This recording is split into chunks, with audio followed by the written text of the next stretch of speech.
Admin Mukesh Ambani, बहुत लोग मुकेश अंबानी से मिलते हैं। इवन मुकेश अंबानी के लोग आए कल, मैंने बात किया था फोन में, उन्होंने भेजा उनके टॉप लोगों को मुलुक में they want to open up a cancer hospital और समथिंग इन स्पोर्ट्स।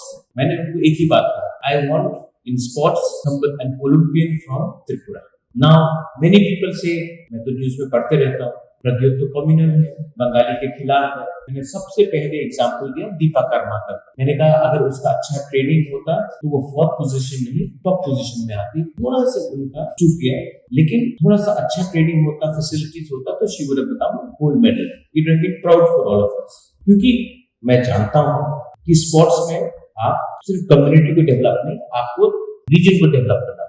लेकिन ये बात मैंने बोला, ये बात मीडिया नहीं दिखाएगा, क्योंकि मीडिया को तो कहानी बेचना है, मीडिया को तो सेंसेशनलिज्म लाना है। और ये बोलने से तो महाराजा का इमेज बंगाली के सामने अच्छा हो जाएगा। तब हम महाराज को राक्षस नहीं बोलेंगे तो लोग क्यों न्यूज़पेपर पढ़ेंगे? ये एक पूरा प्रोसेस है, क्योंकि मीडिया को भी लगता है कि नेगेटिव न्यूज करने से लोग ज्यादा पढ़ते हैं। और मीडिया ये क्यों करता है? क्योंकि हमको गलत खबर में, किसी के दुख में, किसी के नफरत में हमको अच्छा लगता है। ये हमारा सोसाइटी का डिके हुआ, that's the reality of life.